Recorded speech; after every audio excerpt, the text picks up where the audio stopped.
15 ഇട്ടാ 150 രൂപ കിട്ടും. ഒരു നേരമെങ്കിലും കുഞ്ഞുങ്ങൾക്ക് ആഹാരം കൊടുക്കാമല്ലോ. എന്താണ് ആഗ്രഹം? മന്ത്രി. അതെന്താ അങ്ങനെ? ഈ കാണുന്ന മലയ്ക്കെല്ലാം ഓരോരുത്തരുടെ വീട് നശിച്ചു പോകും കടലിലല്ല. അവരെ സഹായിക്കാൻ മന്ത്രിയാണ്. അവന്റെ അവസ്ഥ മാറണ്ടേ? ഇത് മാറണം. അതെങ്ങനെ മാറും? മന്ത്രിയായി മാറുമോ? ഇല്ല. ഇന്നലത്തെ മഴയത്ത് വെള്ളം വീണ് മൊത്തവും പോയി. പഞ്ചസാരയാണ്, പാനിയായി പോയി. അവർ രണ്ടുപേരും ആ തട്ടേ കിടക്കും. ഞാൻ അവിടെ ഇരുന്ന് നേരം വിളിപ്പിക്കും. ഇന്ന് പൈസ ഇല്ലാഞ്ഞിട്ടും പാലുകാരനോടൊക്കെ കടം പറഞ്ഞ് വൈകിട്ട് കൊടുക്കാന്ന്. ഇന്നലത്തെ 4 കവർ പാലിൻ്റെ പൈസയുണ്ട്, മെനഞ്ഞാന്നത്തെ 9 കവർ പാലിൻ്റെ പൈസയുണ്ട്. അപ്പോഴും നമ്മൾ കടം പറഞ്ഞിട്ടാണ് ആൾ തന്നത്. തരും, കൊടുക്കുമെന്ന് അറിയാം. കാരണം ഞാനിപ്പോൾ 2-3 മാസം കൊണ്ട് അവിടെ കട അടത്തുന്നതുകൊണ്ട് അദ്ദേഹത്തിന് അറിയാം പൈസ കൊടുക്കുമെന്ന്. പക്ഷേ ഇന്നലത്തെ സാഹചര്യത്തിൽ ഈ പെരുമഴയത്ത് ഇപ്പം വേറെ കച്ചവടം ഒന്നും നടന്നില്ല. അതുകൊണ്ട് ഇന്ന് 3 കവർ പാല് കടം വാങ്ങിച്ചിട്ടാണ് കച്ചവടം തുടങ്ങുന്നത്. ഇന്നിനി എത്ര രൂപ കിട്ടുമെന്ന് അറിയത്തില്ല. ഇത് കിട്ടിയാലും എൻ്റെ 2 മക്കളുടെയും ചിലവിന് ആവുള്ളൂ. എന്തായാലും ഞങ്ങൾക്ക് വിശപ്പിന് ആഹാരം വേണം, പിന്നെ ഉച്ചയ്ക്ക് വേണം, വൈകിട്ടത്തേക്ക് വേണം. ഇന്നലത്തെ മഴയത്ത് വെള്ളം വീണ് മൊത്തവും പോയി. പഞ്ചസാരയാണ്, പാനിയായി പോയി. തേയിലക്കകത്തും വെള്ളം വീണ്.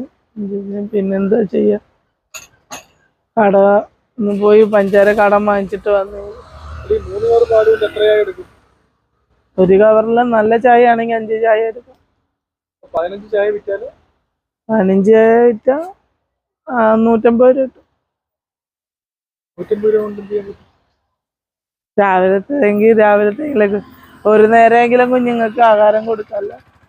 സ്കൂളുള്ള ദിവസങ്ങളിൽ സ്കൂളിൽ നിന്ന് ആഹാരം രാവിലെ പ്രഭാത ഭക്ഷണം കിട്ടും, ഉച്ചയ്ക്ക് ചോറ് കുഞ്ഞുങ്ങൾക്ക്.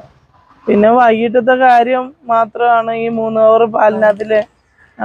ഞാൻ ഉച്ചയ്ക്കൊന്നും കഴിക്കാറില്ല, കാരണം എനിക്ക് കഴിക്കാനുള്ള അവസ്ഥയിലല്ല ഞാൻ, അതുകൊണ്ട് കഴിക്കാറില്ല. വൈകിട്ട് ഞങ്ങൾ 3 പേരും കൂടെ അഡ്ജസ്റ്റ് ചെയ്ത് കഴിക്കും.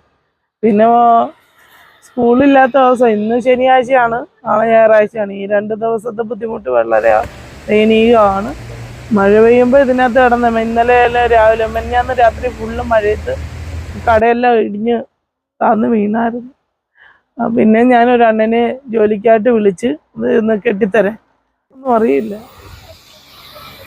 ജീവിക്കണമെന്ന് പോലും അറിയാൻ വയ്യാത്തൊരു സാഹചര്യം. പക്ഷെ മരിക്കാൻ ഭയം ഉണ്ടായിട്ടല്ല, എൻ്റെ മക്കളെ ഞാൻ ദൈവത്തോടെ ഇരന്ന് വാങ്ങിക്കൊണ്ട് മക്കൾക്ക് ഒരിക്കലും മക്കളെ ഉപേക്ഷിച്ചിട്ടോ മക്കളെ ഞാനോട്ടോ മരണപ്പെടാനൊന്നും താല്പര്യപ്പെടുന്നു. പക്ഷെ ജീവിക്കണം, പൊരുതി ജീവിക്കണം എന്നൊറ്റൊരു വാശിയാണ്. അവർ രണ്ടുപേരും ആ തട്ടേ കിടക്കും. അത് കിടക്കാനുള്ള സ്ഥലം ഇല്ല എങ്കിലും അവർ രണ്ടുപേരും കൂടെ ഞാൻ അവിടെ ഇരുന്ന് നേരം വിളിപ്പിക്കും. കിടക്കാകത്തില്ല, തണുപ്പടിക്കാകത്തില്ല.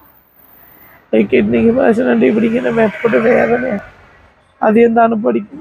എന്നാലും ഒത്തിരി നേരം ഇരുന്ന് വയ്ക്കുമ്പോൾ അതിന് കിടക്കും. നമ്മുടെ മക്കളെ സുരക്ഷിതമായിട്ട് കിടത്തണം, അവരാണല്ലോ എൻ്റെ ജീവിതം. അവരെ ഉറങ്ങുന്നതായിരുന്നു. എനിക്ക് ഉറക്കം വരുമ്പോൾ ചിലപ്പോൾ അവിടെ കിടക്കും, എന്നാലും എണ്ണിച്ചിരിക്കും. റോഡല്ലേ, നമ്മളധികം അത് കെട്ടുറപ്പ് അധികം ഇല്ലല്ലോ, അതുകൊണ്ട് കിടന്ന് ഉറങ്ങാൻ ശ്രമിക്കും. ഉറക്കം വരത്തില്ല. അപ്പോൾ എന്നിട്ട് മെയിൻ റോഡല്ലേ, ഒന്നത് ഇവിടെ കുളിക്കടവും ശബരിമല സീസണിലെ ആൾക്കാരൊക്കെ ഇറങ്ങിയിട്ട് ആരെയും ഇന്നത്തെ കാലത്ത് വിശ്വസിക്കാൻ വയ്യാത്ത കാലം. നമ്മൾ ആദ്യം ഒരു വീട് വാടകയ്ക്കെടുത്ത് സ്വന്തമായിട്ട് താമസിച്ചതാണ്. അവിടെ എൻ്റെ ഭർത്താവാണ് വന്ന് വീടൊക്കെ തല്ലിപ്പൊളിച്ചത്. അപ്പം നമുക്ക് അവരെ ഒഴിഞ്ഞു കൊടുക്കാൻ പറഞ്ഞ് ആ വീട് വൃത്തിയാക്കി കൊടുത്ത് ഒഴിയാനാണ് പറഞ്ഞത്. വൃത്തിയാക്കി ഒഴിഞ്ഞു കൊടുത്ത് 3 കവർ പാലിനകത്ത് ആപ്പാടി ഒരു 15 അല്ലെങ്കിൽ ഒരു 16 ചായ പോകത്തുള്ളൂ. അതേപോലെ തന്നെ നമ്മൾ 1 കിലോ മാവിനകത്ത് ഒരു കടിയിട്ട ഒരു കൂടുതൽ 20 എണ്ണം, അതിൽ കൂടുതൽ പോവില്ല 1 കിലോ മാവ്. ആ 20 എണ്ണം കിട്ടിയാൽ 200 രൂപ കിട്ടുക. അപ്പം 300 രൂപ മാവിന്റെ പൈസയും പാലിന്റെ പൈസയും പോയി അതിൽ ലാഭം എന്തുണ്ടെന്ന് നിങ്ങൾക്കറിയാം. പിന്നെ പഞ്ചാര, തേയില, അതിലും വാങ്ങിച്ചു കഴിഞ്ഞാൽ അതിൽ ലാഭം എന്തുണ്ടെന്ന് അറിയില്ല. അവനെന്താണ് ആഗ്രഹം? മന്ത്രി.